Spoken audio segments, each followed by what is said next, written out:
Hello everyone, welcome to Gurukul mind के इस मंच में आप सभी का स्वागत है। और आइए आज हम फिर से अपनी जो सीरीज है मोस्ट एक्सपेक्टेड जो क्वेश्चन है सीयूईटी के लिए उनके बारे में फिर से डिस्कस करते हैं।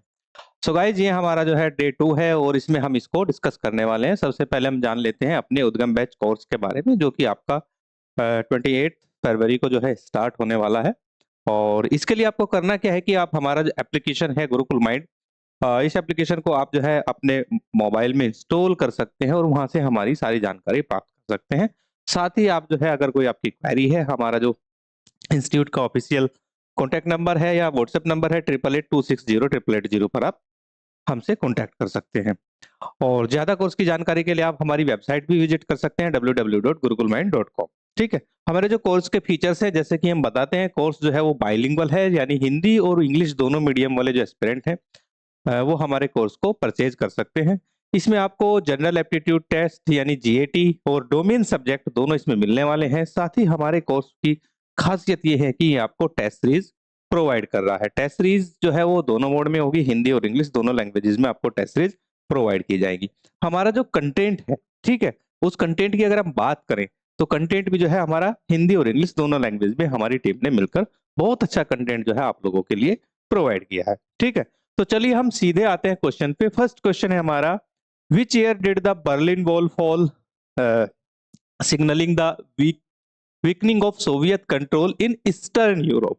क्वेश्चन में पूछ रहा है कि बर्लिन की दीवार किस वर्ष गिरी जब पूर्वी यूरोप से में सोवियत नियंत्रण के कमजोर होने का संकेत था क्या कि कहानी ये है कि बर्लिन जो शहर था उसमें एक दीवार थी जो आपकी पूर्वी और पश्चिमी बर्लिन को डिवाइड कर रही थी काफी दिन से। ठीक है, तो इसको क्या था कि वहां के लोगों ने जब शीत युद्ध का आपका काल चल रहा था, नहीं कोल्ड वार ही राज चल रहा था, तो उसमें इसको तोड़ना प्रारंभ किया। और नवंबर 1989 में जो है इसको तोड़ दिया गया था और यहीं से संकेत मिल गए थे सोवियत यूनियन के टूटने के। तो इसका आंसर क्या हो जाएगा? आंसर हो जाएगा आपका सी। तो ये ध्यान रहे कि नवंबर जो है 1989 में इसको तोड़ दिया गया था। ठीक है, चलिए अब हम अपना नेक्स्ट क्वेश्चन लेते हैं। नेक्स्ट क्वेश्चन है हमारा, which eastern European country was the first to break away from the Soviet influence in 1989। यानी वो पहला कंट्री कौन सा था आपका जो 1989 में सोवियत प्रभाव से अलग होने वाला पहला पूर्वी यूरोपीय देश बना। तो अगर हम बात करें तो जो छोटे छोटे आपके बाल्टिक कंट्रीज थे, वो बाल्टिक कंट्रीज सबसे पहले टूटे थे सोवियत यूनियन में से। तो उस इसका जो आंसर हो जाएगा सी।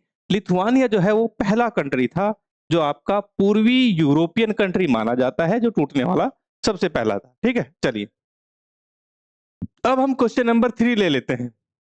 ये कह रहा है कि what was the result of the Soviet unions dissolution on global geopolitics. ठीक है, तो क्वेश्चन वही है कि जब कोल्ड वार इरा का एंड हो जाता है और सोवियत यूनियन अलग अलग जो है हिस्सों में टूट जाता है और उसके बाद यूएसएसआर जब टूटता है तो रसिया अलग हो जाता है और बाकी जो कंट्रीज हैं वो अलग हो जाती हैं, तो उसका प्रभाव क्या पड़ता है? तो इसके पीछे की कहानी को ऐसे समझेंगे कि यूएसएसआर जो था वो आपका एक कम्युनिस्ट कंट्री था, वो कम्युनिज्म को बढ़ावा दे रहा था। वहीं अगर हम बात करें दूसरा जो एक पोलर अगर हम देखते हैं, यानी दूसरा जो ध्रुव था उसको अगर हम देखें तो दूसरा ध्रुव अमेरिका की तरफ से था और अमेरिका जो कि बढ़ावा दे रहा था कैपिटलिज्म, यानी आपका जिसको हम जो है पूंजीवाद कहते हैं। ठीक है, तो इसका इस हिसाब से हमें आंसर देना है। तो ऐसा नहीं था कि अगर हम इसमें देखें इंक्रीज इन कोलोनियलिज्म यानी उपनिवेशवाद में कोई वृद्धि हुई थी, नहीं, उपनिवेशवाद में कोई वृद्धि नहीं हुई थी। और अगर हम देखें establishment of A unipolar world, ये भी नहीं है क्योंकि जो है पूरी दुनिया मल्टीपोलर हो जाती है, यूनिपोलर नहीं होती है, तो ये भी आपका आंसर गलत हो जाएगा। और डेक्लाइन इन इंटरनेशनल कोऑपरेशन, ऐसा नहीं था कि पूरी दुनिया में जो आपके अंतर्राष्ट्रीय संबंध है, अंतर्राष्ट्रीय सहयोग है, वो खत्म हो गए थे, उनका पतन हो गया था। लेकिन एक चीज हुई थी कि नई महाशक्ति का उदय हुआ था जिसका नाम था यूएसए। तो यूएसए जो है एक नई महाशक्ति के रूप में उभरा था। ठीक है, तो इसलिए इसका जो आंसर हो जाएगा ए हो जाएगा, emergence of a new super power.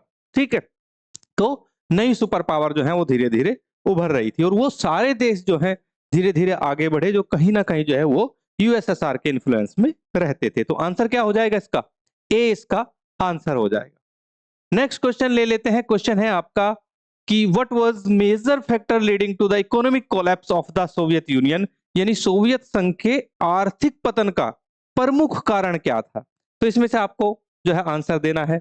इसमें कहते हैं लैक ऑफ इंडस्ट्रियलाइजेशन की, वहां पे जो इंडस्ट्रियलाइजेशन है उसकी कमी देखी गई थी। ऐसा नहीं था कि सोवियत यूनियन में इंडस्ट्रियलाइजेशन की कोई कमी थी, इंडस्ट्रियलाइजेशन पहले से जो है काफी था यहाँ पे। और डिपेंडेंस ऑन फॉरेन एड, क्या सोवियत यूनियन जो है वो विदेशी सहायता पर डिपेंड करने लगा था? नहीं, ये भी जो है इसका सटीक आंसर नहीं हो सकता।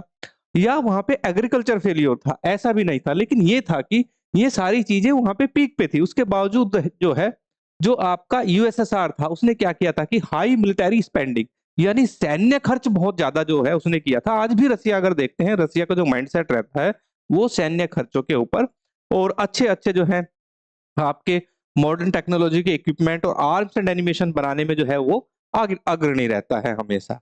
ठीक है, तो मेन जो रीजन था उसका during the cold war era वो यही था कि इसने हाई मिलिटरी स्पेंडिंग जो है सबसे ज्यादा किया था, इसलिए इसका जो आंसर है वो ए हो जाएगा। ठीक है, तो आंसर क्या होगा? ए इज राइट आंसर। ठीक है, चलिए नेक्स्ट क्वेश्चन ले लेते हैं। नेक्स्ट क्वेश्चन की अगर हम यहाँ पे बात करें, question number 5, what year did the Soviet union officially dissolve? वो आपको वर्ष बताना है जिसमें आधिकारिक तौर पर सोवियत यूनियन यानी यूएसएसआर जो है वो डिसॉल्व हो चुका था, यानी वो विघटित हो चुका था। तो ये आपको आंसर बताना है। तो इसका जो आंसर हो जाएगा, इसका आंसर हो जाएगा 1991। ठीक है, तो दिसंबर 1991 में जो है आधिकारिक तौर पर आपका जो सोवियत यूनियन है वो डिसॉल्व हो चुका था। तो इसका जो आंसर हो जाएगा आपका सी हो जाएगा। ठीक है, तो ये जो है एक्सपेक्टेड क्वेश्चन है आपके, जो आपके एग्जामिनेशन सीयूटी में डोमेन सब्जेक्ट जो आपका होता है पॉलिटिकल साइंस, उसमें ऐसे क्वेश्चन पूछे जाते हैं। ठीक है, चलिए तो सो गाइज आपसे हम बताते हैं कि हमारे जो एप्लीकेशन है गुरुकुल माइंड, हम फिर से बताते हैं कि आप इसको जो है इंस्टॉल करें। और साथ ही अगर हम बात करें कि ये जो वीडियो है, वीडियो आपको कैसे लगते हैं, हमें लाइक करें और कमेंट में बताएं कि वीडियोज आपको कैसे लगते हैं, क्वेश्चंस आपको कैसे लगते हैं। और साथ ही हमारा जो यूट्यूब चैनल है गुरुकुल माइंड, उसको आप सब्सक्राइब करें।